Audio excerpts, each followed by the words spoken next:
There comes a time, a moment in every leader's journey when the real test isn't how long you can hold power, is whether you know when to pass it on. Hi, and welcome to the 10 Commandments of Leadership podcast.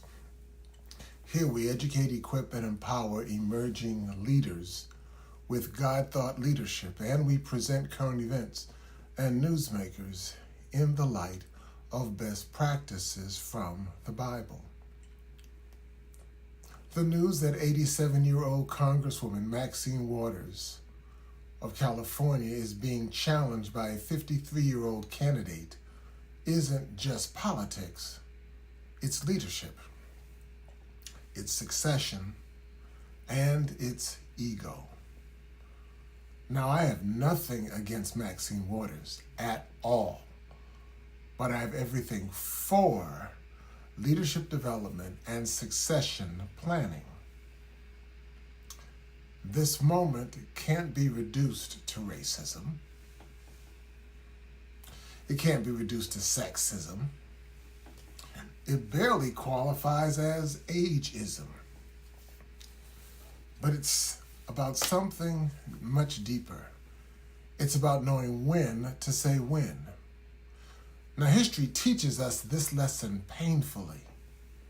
For example, in 20th century Black America, we were blessed with messianic leaders and figures such as Malcolm, Martin, Medgar, Muhammad, and Marcus, for example.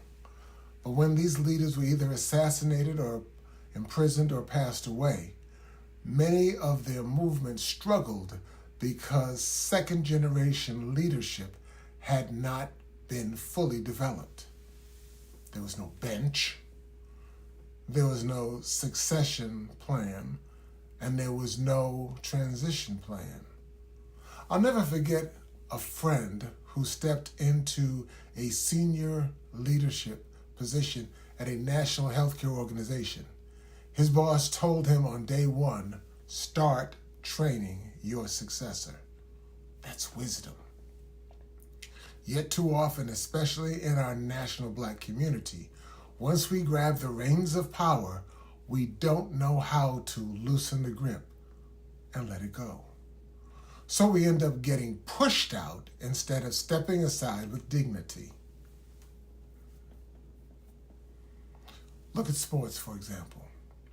Legends like Kareem Jabbar, Michael Jordan, Willie Mays, and even today's great LeBron James, they all struggled with that moment. Contrast that with NFL great Jim Brown or tennis phenom Serena Williams, who walked away at the top of their games and remained forever iconic. The same leadership dilemma showed up nationally with Joe Biden in 2024. Whether it was inflated institutional ego or deflated personal ego, Biden stayed too long. For example, no 2024 incumbent party primary equals no transition runway for vetting potential campaign landmines, and they had them. And after that June 27th, 2024 debate drubbing from Donald Trump, it took Nancy Pelosi and Barack Obama to push him aside, leaving Kamala Harris just 107 days to mount a national campaign. Folks, that's not succession planning, that's scrambling. And now we're watching a youth movement emerge, from congressional races to city halls, with, for example, the 34-year-old Zoran Mamdani challenging and besting political icons like Andrew Cuomo and Eric Adams, winning the New York City mayoral crown. These moments are signals. They're not accidents. They are leadership alarms.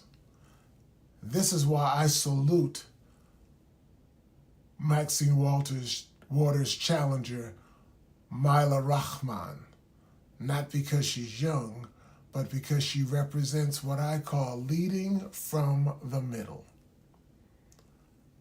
And here's the hard truth. Congresswoman Maxine Waters still has a chance to control her legacy. Step aside with honor. Mentor the next generation.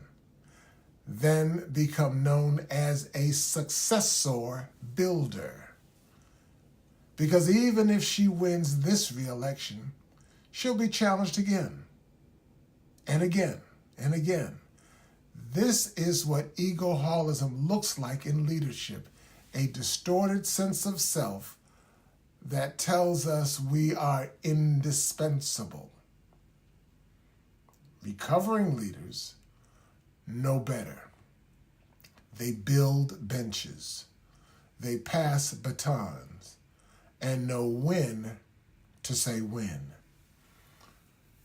As poet Nikki Giovanni once said, I'm glad I'm young because youth and truth are making love. The question for every leader is simple. Will you make room for that truth or wait until it pushes you out? Thanks for joining us this afternoon for the 10 Commandments of Leadership podcast.